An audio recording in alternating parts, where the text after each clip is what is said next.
Dating. It's supposed to be fun, right? An evening of laughter, good conversation, maybe the start of something special. But sometimes a seemingly innocent date takes a dark, unexpected turn. Tonight we're diving into 7 stories where love and trust quickly spiraled into terror. From a woman who unknowingly dated a serial killer, to a date that ended with a secret room hiding unspeakable horrors. And if you think that's chilling, stick until the last story, where a man tells us about his shocking discovery. You won't want to miss it.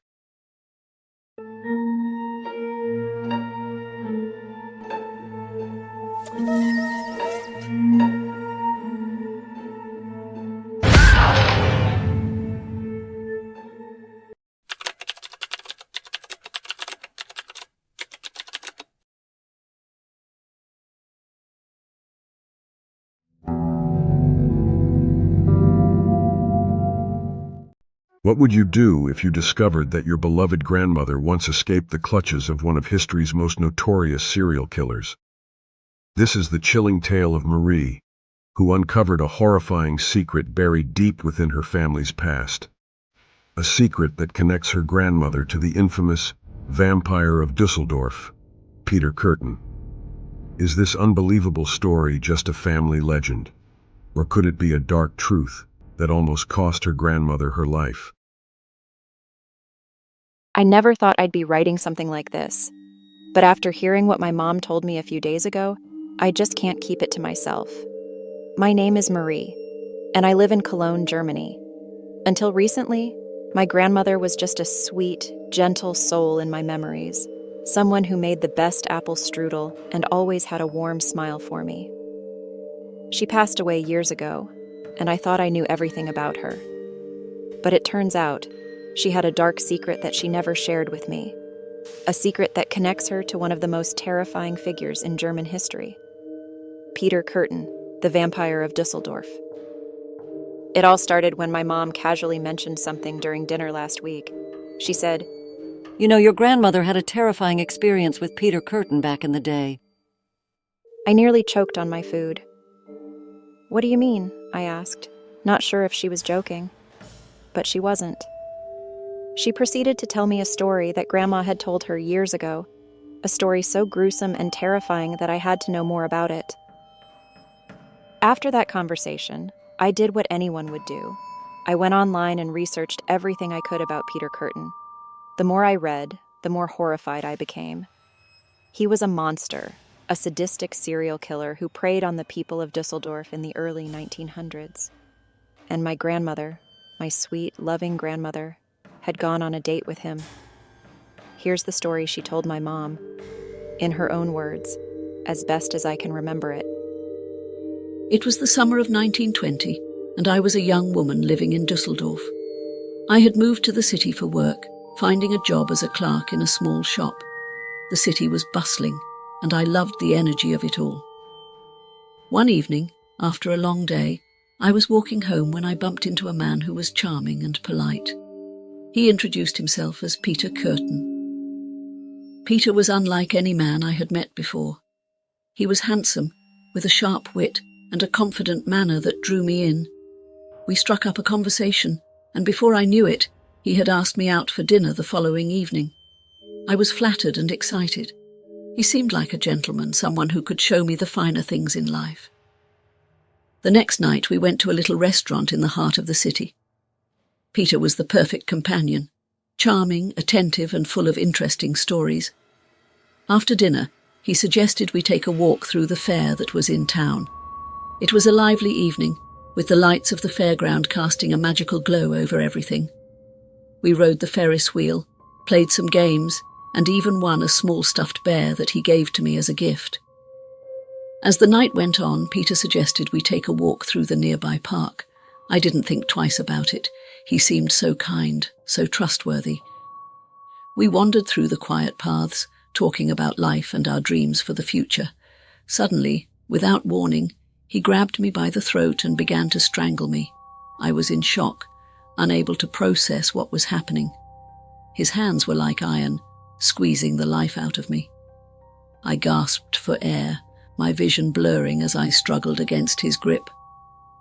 Just when I thought I was going to pass out, he let go, and I collapsed to the ground, coughing and choking. I looked up at him in terror, and that's when I saw it, the glint of a knife in his hand. He was smiling, but it wasn't a smile of kindness or warmth. It was the smile of a predator who was enjoying the fear in my eyes. My instincts kicked in, and with a burst of adrenaline I managed to scramble to my feet and run. I didn't look back, didn't stop, until I was back in the safety of my tiny apartment. I never saw Peter Curtin again after that night. I didn't tell anyone what had happened, partly out of shame, and partly because I didn't want to believe that I'd been so close to death. It wasn't until years later, when Curtin was arrested and his crimes came to light, that I realized just how lucky I had been. I could have been one of his many victims. Ever since hearing this story from my mom, I've been haunted by nightmares, and I just needed to share it with someone. I can't stop thinking about how close my grandmother came to being one of Peter Curtin's victims. It's terrifying to know that someone so monstrous could seem so normal, so charming on the surface, and that a piece of our family history is connected to such a notorious figure. My grandmother was a survivor, and now I understand why she was always so strong, so resilient. What would you do if you discovered that your own family had a brush with death at the hands of a notorious serial killer? Could her grandmother's harrowing escape have been fate, or was it sheer luck? This story from one of the darkest serial murders in history reminds us that we never really know what's lurking behind the masks people wear.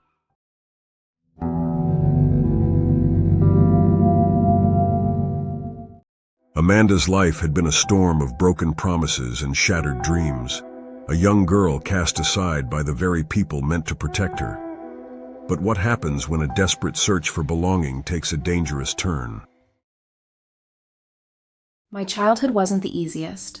My parents were never around, and when they were, it wasn't good. By the time I turned 16, the state placed me in a children's home in Germany. At first I thought things might get better, but I ended up surrounded by the wrong kind of people. That's where I started hanging out with other kids who introduced me to more than just the occasional joint I used to smoke. I got caught up in harder stuff, and before I knew it, I was in way over my head. One weekend, a roommate and I decided to go down to the Rhine River to get something to smoke. We walked around for a bit until we spotted a group of guys who looked like sellers. Sure enough, they were. One of them, let's call him Johnny, gave me his number. I didn't think much of it at the time. It was just a contact for future business. A few days later, I was having a terrible day. I was frustrated and feeling down, so I called Johnny. We agreed to meet so I could buy some Mary J. When we met up, he told me I was cute and asked if I wanted to go on a walk like a date. He was in his 20s, and honestly, I found him attractive, so I agreed. We walked along the river, ate some ice cream, and talked about life. At one point, Johnny got a phone call. He started speaking in another language for a while, then said his phone battery had died. He asked if he could use my phone to continue the call. Without thinking much, I handed it over and he put his SIM card into my phone. He suggested we go to his apartment nearby to charge his phone, then we could head to a bar for drinks or something. It sounded innocent enough, so I agreed. As we walked, a man suddenly approached us. He and Johnny started talking in the same foreign language, and Johnny introduced him as his friend, Henry, an older guy, probably in his 40s or 50s. I didn't think much of it, and just said a quick hi. We ended up in front of this old, big building, and Johnny said we should go up to charge his phone quickly.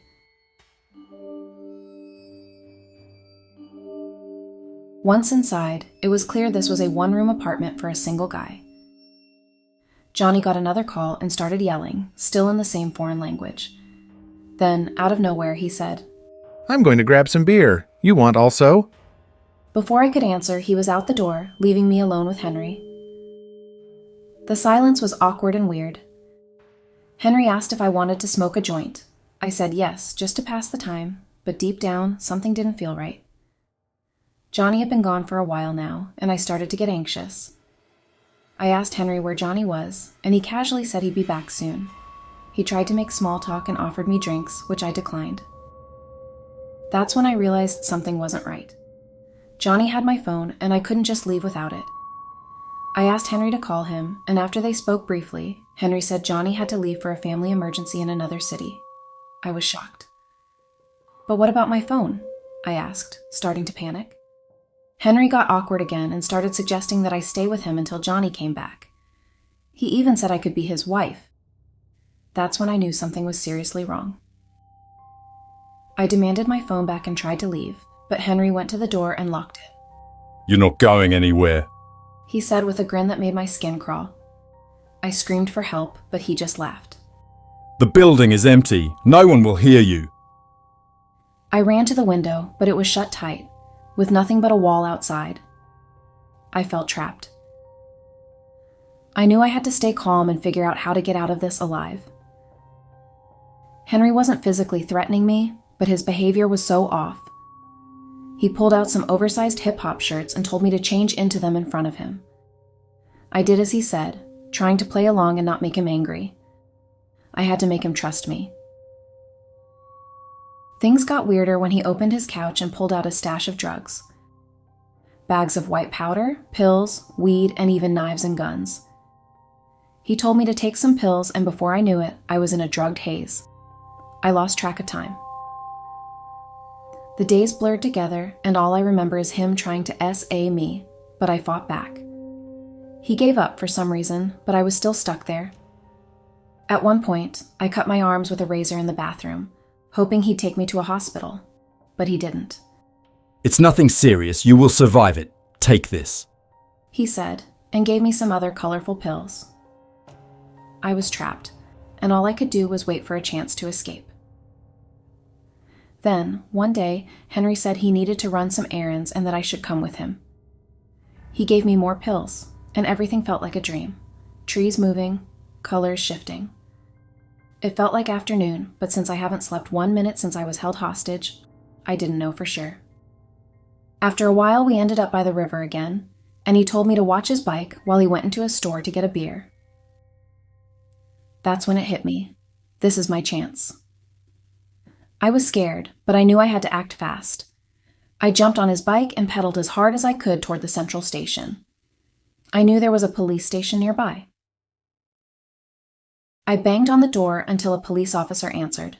I could barely speak, but when he realized I had just escaped, he brought me inside. I explained everything, and before I knew it, 2 men from the higher criminal police arrived. They took me back to the apartment, and from the outside, I showed them the window. After that, they brought me back to another station, checked my injuries, and took my clothes for evidence. I was terrified Henry would come after me, but the police assured me they had already arrested him and found the drugs in the meantime.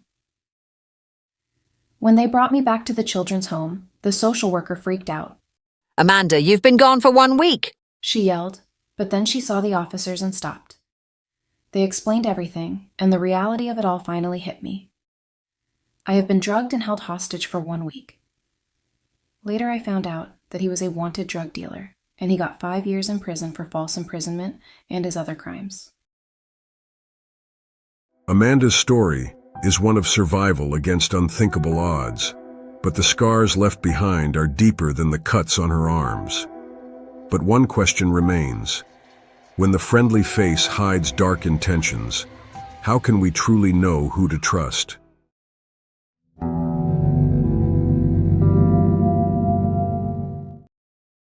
Have you ever met someone who seemed perfect in every way, almost too good to be true?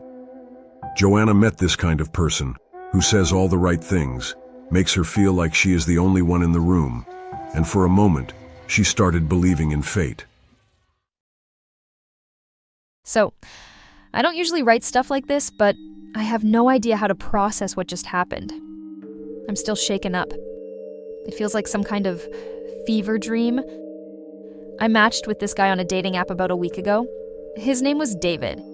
Tall, dark hair, nice smile. You know, the kind of guy who seems too good to be true. We started chatting and it was instant chemistry. He wasn't like other guys who just ask shallow questions or try to get too flirty too fast. David was different. We talked about everything. Childhood memories, weird hobbies, our favorite obscure films. He was just perfect. Or at least I thought. After a few days of texting, he asked me out. I was hesitant at first. You know, meeting a stranger from the internet and all, but something about him made me feel safe. He suggested we meet up at a cute little bistro by the river, somewhere public. Good sign, right? The day of the date, I spent way too much time getting ready. I wanted to look good, but not like I was trying too hard. When I finally got to the restaurant, there he was, leaning casually against the railing, looking even better in person. I remember thinking, wow, I actually got lucky. We hugged a little awkwardly, but it was sweet. His cologne was subtle, but it lingered just enough to make me notice. Dinner was perfect. The food was great, but honestly, I barely remember what I ordered. We were so deep in conversation. I told him things I hadn't told anyone in years, things I usually keep buried. He had this way of making you feel like the most interesting person in the room. I caught myself laughing so much I almost forgot it was a first date. After dinner, he suggested we take a walk along the river. It was one of those warm summer nights where the air feels just right, and the city lights reflected beautifully off the water. We strolled for a while, talking about random stuff, favorite bands, our travel dreams. I was already thinking about a second date. Then about halfway through our walk, David got this weird look on his face. He pulled out his phone, looked at the screen, and his whole demeanor changed. He apologized and said he needed to take a quick call, but something about it felt off. He walked a few steps ahead and started speaking in a language I didn't recognize. I figured it was work or family, so I didn't think much of it at first. But here's where things started to get strange. The call lasted for what felt like forever. I was standing there awkwardly, trying not to eavesdrop, but he seemed agitated. His voice would raise, then lower like he was trying to keep calm.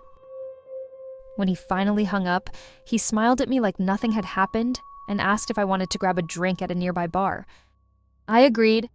Honestly, I should have said no, but I thought maybe I was just overthinking things.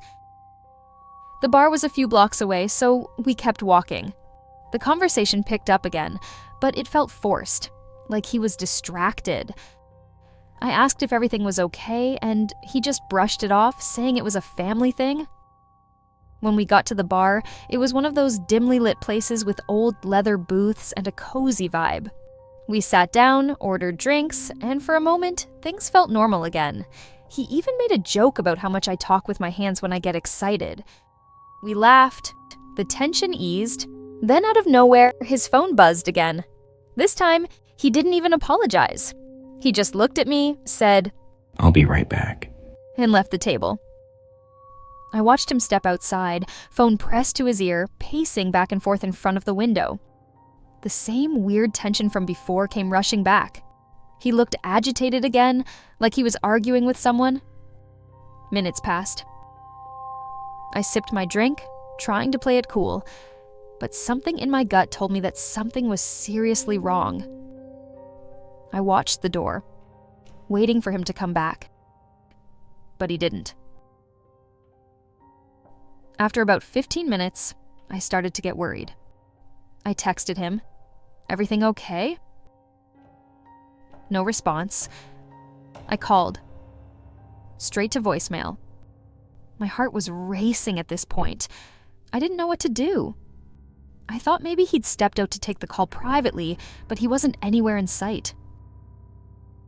I waited another 10 minutes, and still nothing. At this point, my mind was spinning with all sorts of scenarios. Did something happen? Was I getting ghosted? In person? I even asked the bartender if he'd seen where David went, but he just shrugged, saying he hadn't noticed anything unusual. After what felt like an eternity, I decided to leave. I couldn't sit there any longer, staring at the empty chair across from me. I called an Uber and headed home, my mind racing the entire ride. I couldn't believe what had just happened. Who does that? Who leaves in the middle of a date without a word? When I got home, I checked my phone again. Still no messages, no calls, nothing. I couldn't shake the feeling that something was terribly wrong. I tried Googling his name, his number, anything that might give me some answers. But it was like David didn't exist. Then I got a notification. Number not found. What? His number was disconnected. Just like that. I don't know what I got myself into that night, but something about the whole thing still haunts me. Maybe I dodged a bullet. Maybe there's more to his story than I'll ever know.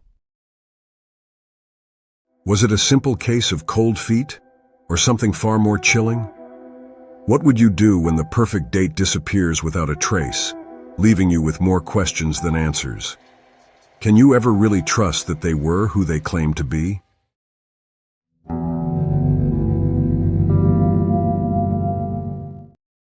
A charming smile, a warm meal, and the promise of a perfect evening, until the darkness beneath begins to surface. Tonight, we explore the tale of a woman who found herself in the clutches of a man who had sinister plans, hidden behind his culinary skills. I've always been cautious when it comes to dating. I mean, who isn't these days? But when I met Tom, something about him felt different. We met at a mutual friend's birthday party, and he was charming, intelligent, and a bit older than me. I'm 27, and Tom was 33. We talked the entire night, and I couldn't help but feel drawn to his calm, confident demeanor. He wasn't like the guys I'd dated before. He seemed more mature, more grounded. We exchanged numbers, and after a few days of texting, he invited me over for dinner. Now, I know what you're thinking. Going over to someone's apartment for a first date? It sounds risky, but he insisted on cooking for me, saying he was an amateur chef. I'm a sucker for good food, and he seemed genuine, so I said yes. Looking back, I wish I'd listened to that little voice in my head, the one that said it was too soon to trust him. The day of the date, I spent way too much time deciding what to wear. I settled on a simple dress, something casual but nice enough for a dinner date. When I arrived at his apartment, everything seemed fine. He lived in a modern building, one of those upscale places in the nicer part of town. The elevator ride up was smooth, but my stomach was in knots. Maybe it was nerves, or maybe it was something deeper, something my subconscious was trying to warn me about. Tom greeted me at the door with a warm smile, and I immediately felt more at ease. His apartment was tidy and smelled incredible: garlic, herbs, and something roasting in the oven. "Welcome to my humble abode," he said with a little chuckle, waving me in. As I walked in, I couldn't help but notice how meticulously clean everything was. It wasn't just tidy. It was sterile, almost like no one really lived there. There were no personal items out, no photos or signs of life. Just a neat apartment with an extreme minimalist style. But I brushed it off. Maybe he was just super organized. The dinner started out well enough. We had wine and chatted while he finished up in the kitchen. He kept telling me how he loved cooking, how it was a passion of his, and how he had been experimenting with new recipes lately. I watched as he carefully plated the food: roast chicken with vegetables, a side of mashed potatoes, and a small salad.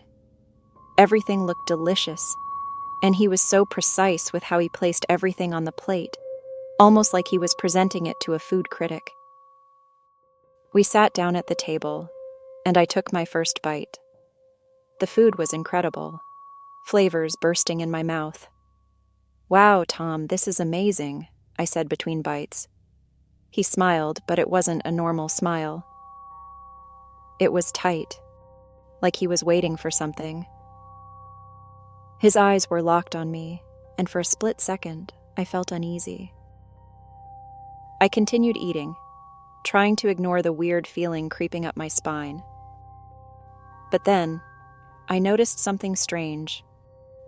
The mashed potatoes had a slightly bitter aftertaste. I took another bite, thinking maybe it was just the herbs he'd used. But no, there was definitely something off. I glanced at Tom, who was watching me intently. Is there something in the potatoes? They taste different, I said, trying to sound casual, though my heart was starting to race. Oh, just a secret ingredient. He replied with a smirk, taking a bite of his own food. Nothing to worry about? I tried to laugh it off, but that uneasy feeling wouldn't go away. I pushed the potatoes around my plate, suddenly not feeling as hungry as I had before. The bitter taste lingered in my mouth, and I couldn't shake the feeling that something wasn't right. As the conversation continued, I started feeling lightheaded. My vision blurred for a moment, and I blinked, trying to clear my head. I don't feel so good, I mumbled, putting my fork down. Tom's expression didn't change. He didn't rush to ask if I was okay or offer to get me water. He just sat there, watching me with that same tight smile. You're probably just not used to the herbs. He said, his tone calm, almost too calm. Panic started to bubble up inside me. My heart was racing, and my stomach churned. I stood up, the room spinning around me. I think I need to go, I said, my voice shaky. But Tom didn't move. He stayed seated, his eyes cold and calculating. You're fine. He said softly, standing up and walking around the table toward me. Sit down, finish your meal. You'll feel better. I backed away from him, my mind racing. Something was very, very wrong. No, I need to go, I insisted, heading toward the door. That's when he blocked my path. You are not going anywhere, he said, his voice low and menacing. My heart dropped into my stomach. I was trapped. What did you do to me? Tom's smile faded when he said, You're just a little sick, that's all. It's part of the experience. Part of the experience? What the hell was he talking about? I stumbled back, feeling weaker by the second. My mind raced through the possibilities. Had he drugged me? Poisoned me? My head was spinning, and I could barely think straight. Sit down, he demanded. He reached out, grabbing my arm with a grip that was too strong, too firm. Just sit down, and I'll explain everything. I yanked my arm away, adrenaline surging through me. Stay away from me, I shouted, backing toward the kitchen. My heart was pounding so hard I thought it might burst out of my chest. Tom sighed, as if he were dealing with a stubborn child. You were supposed to be my final test, he said to himself. I've been working on this for months, perfecting it. Perfecting what? I asked, my voice trembling. The poisons, he said simply. I needed a real subject, someone who wouldn't be missed. I thought you'd be perfect. My blood turned to ice. He was serious. He had been experimenting with poisons. And I was his latest test subject. I had to get out of there. With a burst of energy, I grabbed a knife from the kitchen counter and held it out in front of me.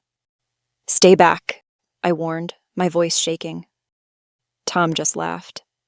You're not going to use that. But I wasn't about to find out if he was right. I bolted for the door, knife in hand, and fumbled with the lock. My vision was still blurry and I was lightheaded, but I wasn't going to let him win. I managed to get the door open and ran out into the hallway, my legs feeling like they might give out at any moment. I could hear Tom behind me, his footsteps fast and steady. Come back, he shouted, his voice echoing in the empty corridor. I didn't stop. I ran down the stairs, almost tripping several times, and burst out into the street. It was late, and the streets were mostly empty, but I didn't care. I kept running, desperate to get as far away from him as possible. Eventually, I made it to a nearby convenience store, where I collapsed on the floor, gasping for breath. The clerk called the police, and I was rushed to the hospital. The doctor said I was lucky. I had ingested a small amount of some kind of toxin, but not enough to do permanent damage. If I'd eaten more, it could have been fatal. Tom was arrested later that night, and the police found all sorts of poisons and chemicals in his apartment. He had been testing them for months, using small doses on himself and, apparently, his past dates. I wasn't his first victim, but I was the only one who survived. It's easy to trust the mask of charm and intelligence, especially when everything seems perfect. But when the mask slips and the true face of evil reveals itself, it may be too late to escape. Could you have seen the signs before it was too late?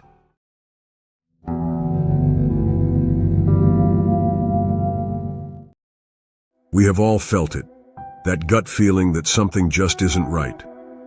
But what happens when you ignore it, thinking everything is fine?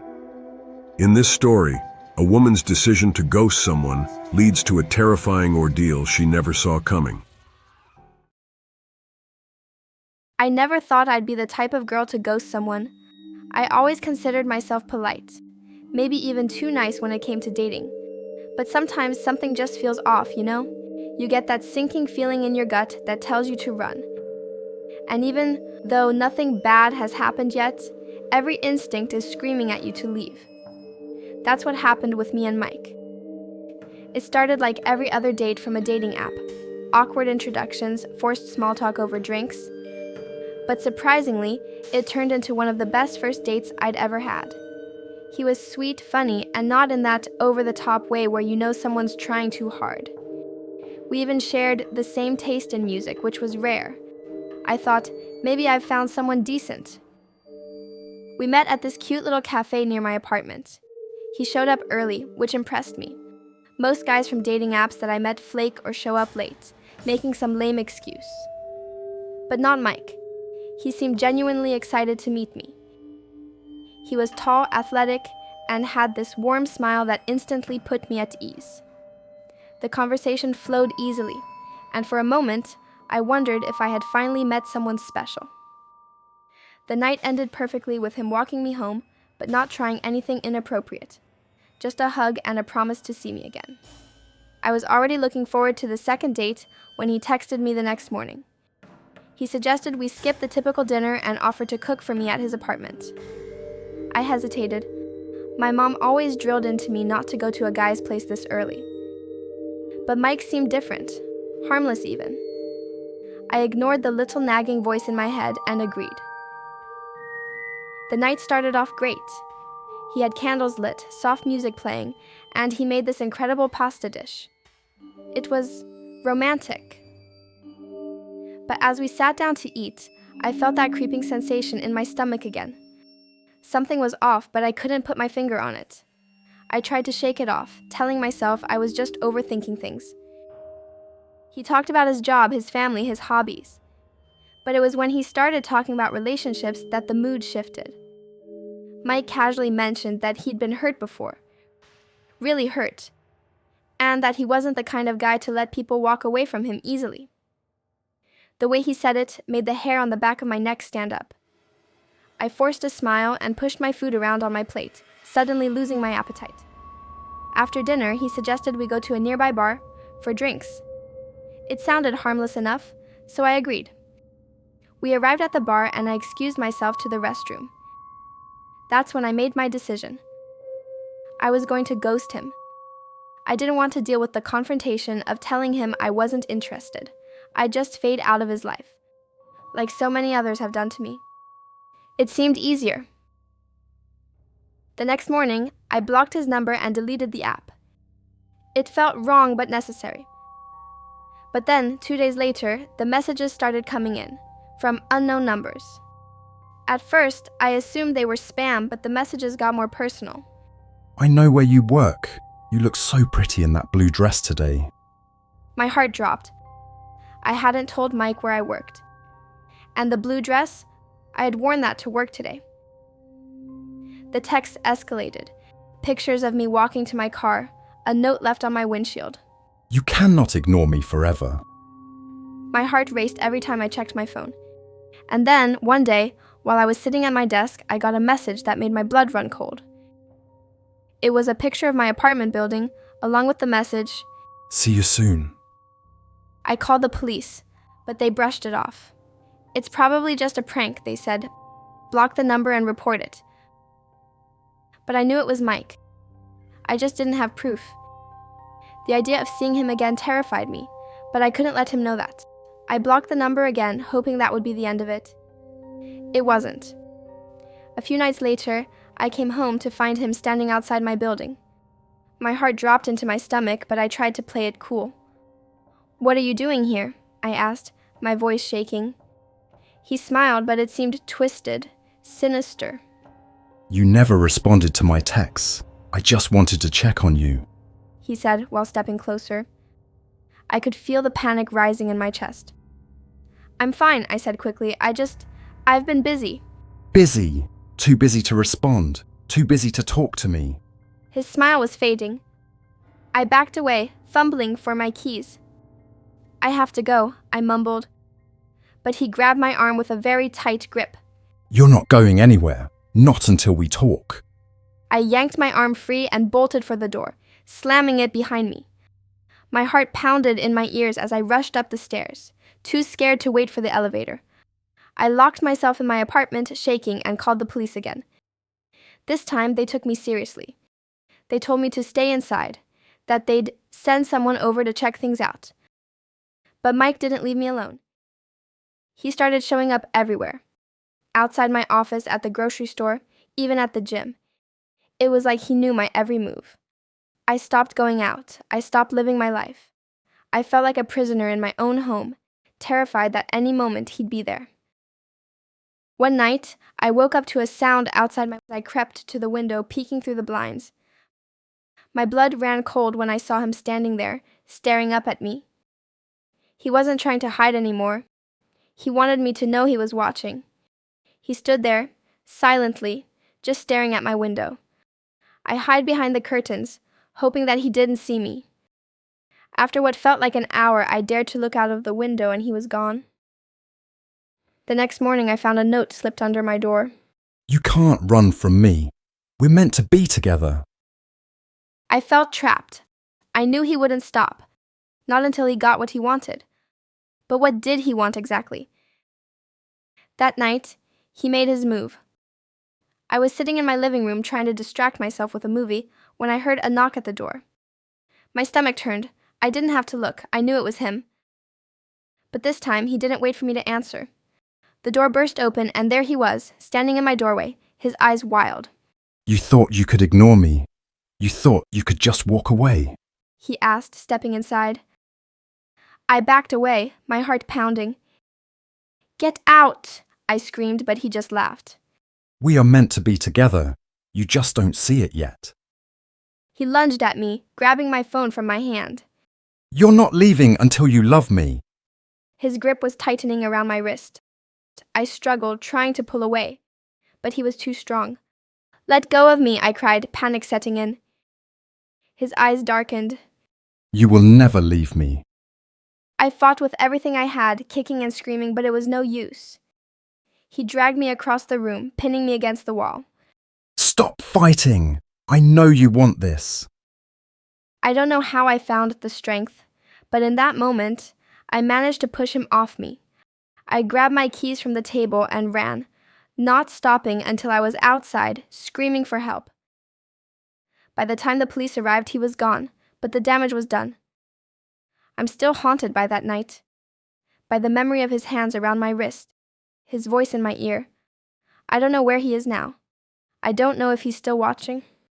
But every time I walk outside, every time I hear a knock at the door, I can't shake the feeling that he's there, waiting for his next move. It started with a perfect date and ended in a nightmare. When does a romantic gesture cross the line into obsession? Always remember to trust your instincts and recognize the red flags before it's too late.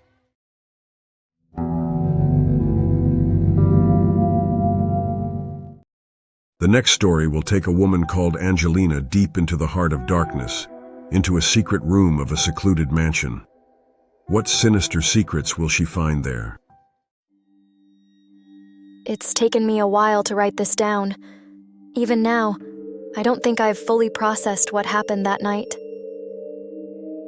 It's one thing to hear stories about horrible things happening to other people, but to experience it firsthand. There's no way to prepare for that. What makes it worse is that I walked into it willingly. I thought it was just another date. I thought he was just another guy. We met on one of those dating apps. He seemed different from the usual guys.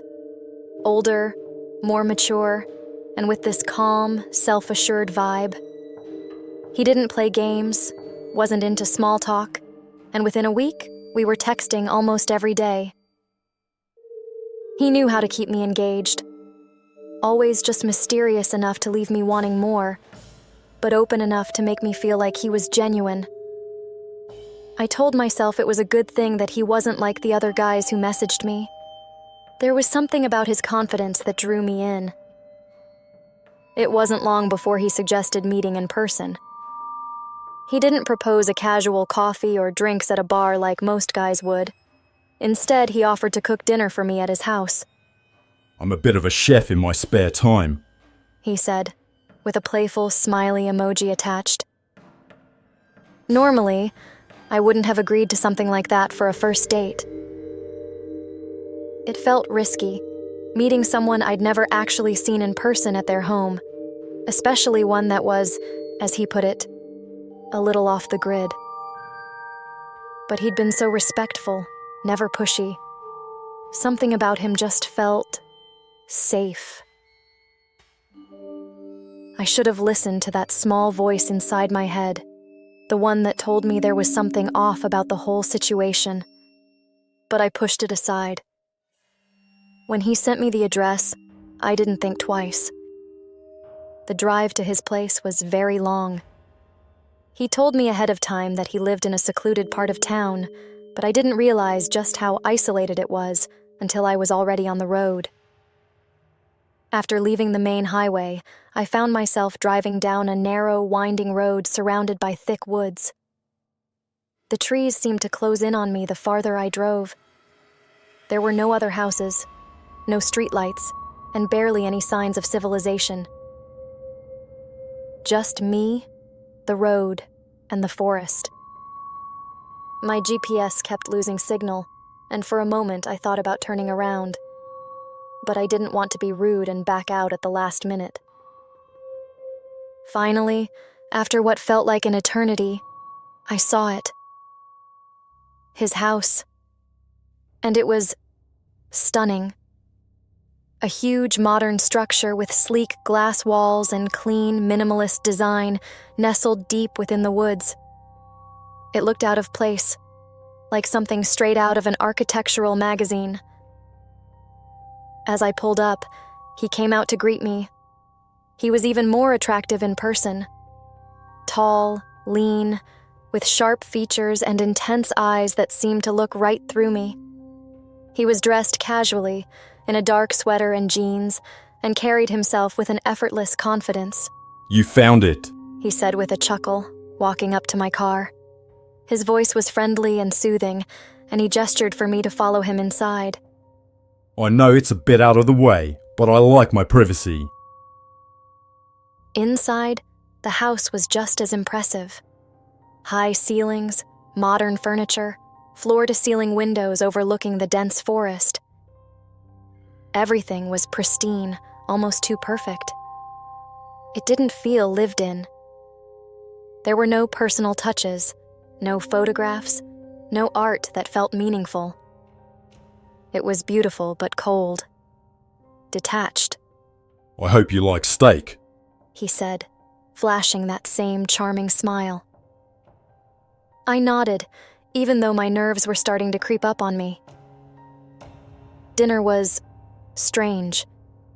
The food was incredible, but I barely tasted it. He kept the conversation flowing, asking me about my life, my interests. But every time I asked him about himself, he gave vague answers, deflecting with a joke or a change of subject. His eyes never left mine, though. There was an intensity there, something dark just beneath the surface, but I couldn't put my finger on it. At one point, I excused myself to use the bathroom.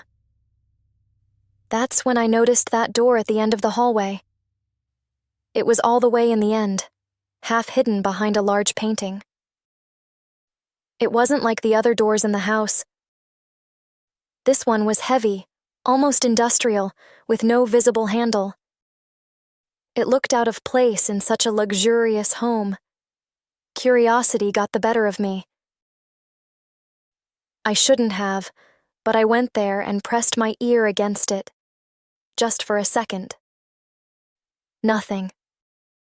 Silence. I told myself I was being paranoid, that it was probably just a utility closet or something, and went back to dinner. But the unease didn't go away. As we finished the meal and moved to the living room, I couldn't stop thinking about that door.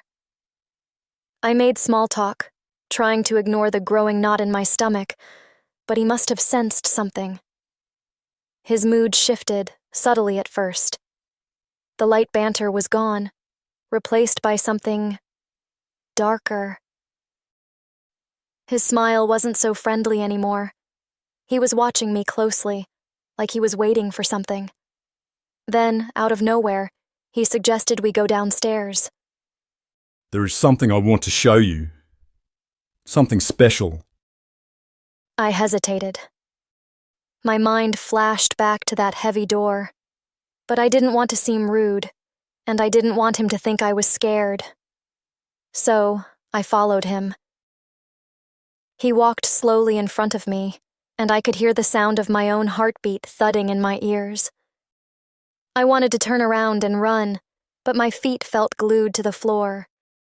This, he said, placing a hand on the door, is where the real fun begins. He pressed a hidden button on the wall, and with a low, mechanical hum, the door slid open. We went down the stairs. The basement was different from the rest of the house. It was dimly lit, colder, and felt more confined. There was a sitting area, but it was sparsely furnished, with bare concrete walls and floors. And there, at the far end of the room, was another door. That same heavy industrial door. I don't know what I expected to see, but what was inside? Nothing could have prepared me for it. The room was small, dark, and suffocating. The air was thick, stale, as if it hadn't been touched by fresh air in years. On the far wall, there were hooks, dozens of them, each holding an object. A bracelet, a necklace, a lock of hair tied with a ribbon. Personal items, all carefully arranged like trophies. And on shelves, accurately lined up, were more objects. Things I didn't recognize at first. But then it hit me. Restraints. Chains. Ropes. Things that looked like medical equipment. Things meant to cause pain. The realization hit me like a punch to the stomach. This wasn't just a workshop or a storage room. It was a place of torture, a place where he kept souvenirs from his victims. I turned to run, but he was already standing in the doorway, blocking my exit. His face had changed, no longer smiling, no longer warm. His eyes were cold, predatory. You weren't supposed to go so early, he said, stepping closer. There was no trace of the man I thought I knew. This was someone else entirely, someone capable of unimaginable things. I tried to keep my voice steady, tried to reason with him. I won't say anything, I whispered, backing away. Just let me go. He didn't answer. Instead, he reached into his pocket and pulled out something small and sharp. A knife, glinting in the dim light. My heart was pounding so hard I thought it might stop. I knew, in that moment, that I wasn't getting out of this house unless I fought. As he stepped closer, I lunged for the only thing within reach, a heavy vase on a nearby table. I swung it at him with all the strength I had, catching him off guard. He stumbled back, and I didn't wait. I ran. The next moments were a blur. I don't remember how I found my way out of the basement, how I got to the front door. All I knew was that I had to keep moving, keep running. The last thing I heard as I sprinted into the dark woods was his voice, calling after me, calm and confident as ever. You can't hide. I will find you. I didn't stop running for what felt like hours. Branches cutting at my skin, my breath ragged and panicked. I had no idea where I was going, but I couldn't stop. I just kept running, his voice echoing in my mind, the fear pushing me forward. Finally, in the distance, I saw a faint light. It was a small farmhouse, tucked away at the edge of the forest. Desperation gave me strength, and I sprinted toward it, banging on the door with everything I had. An older man answered, his eyes wide with shock at the sight of me. I could barely speak, gasping out that someone was after me. Without hesitation, he let me inside and handed me the phone. My hands trembled as I dialed 911, and I felt a wave of relief wash over me when I finally heard the operator's voice. By the time the police arrived, I was shaking uncontrollably. But I knew I was safe. They found him in the house, just as I'd described, his calm demeanor never once faltering as they led him away in handcuffs. The evidence they uncovered in that basement was worse than anything I could have imagined. He had done this before. 7 women had been tortured to death in that secluded mansion, and I was the one who got away. Luxury and beauty can blind us to the horrors hidden within. Sometimes it's not what we find in the dark woods, but what we discover behind a perfect facade that reveals the true face of terror.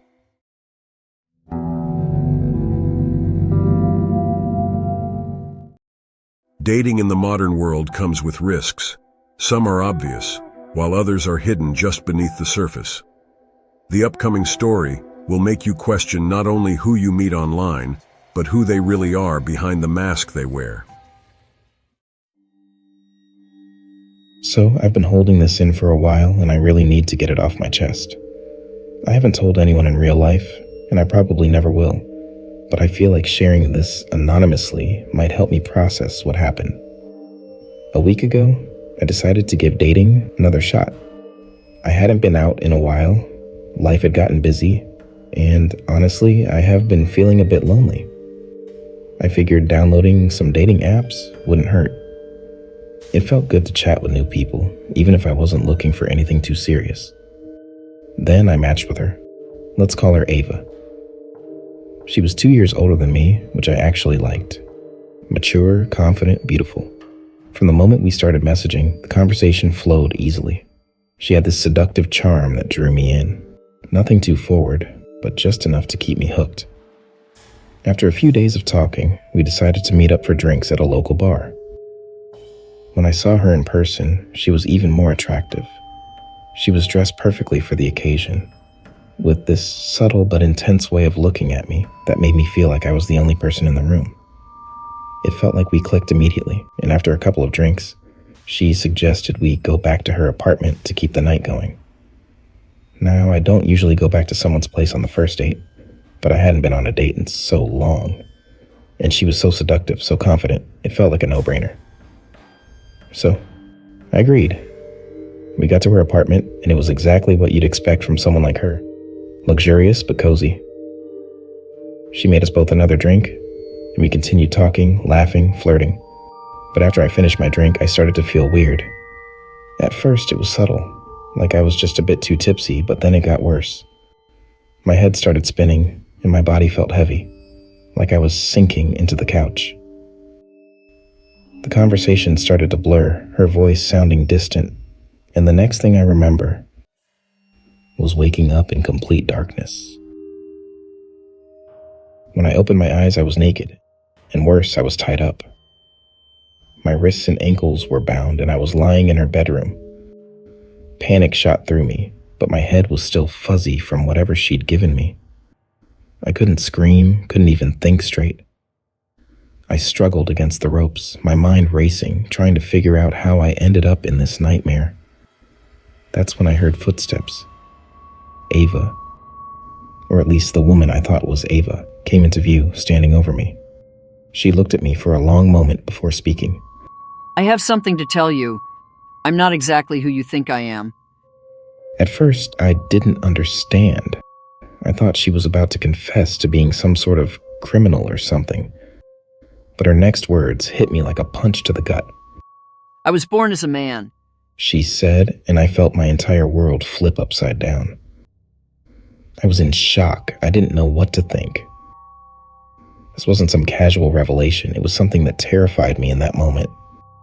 I mean, I had no idea what her intentions were. I was naked, tied up, completely vulnerable. And he stood there with that cold, calculating look. I tried to speak, but my throat was dry. What did this mean? Why was I tied up? And then she explained. Men have always left me. Every time they found out I was transgender, they ran. I'm sick of it. I won't let another man walk away, rejecting me for something I can't control. So this time, I took matters into my own hands. I want you to know me for who I really am, and I didn't think you'd stay unless I made you see me in a different light first. At that moment, I thought I was going to die. I had no idea what she was planning to do, but my survival instincts kicked in.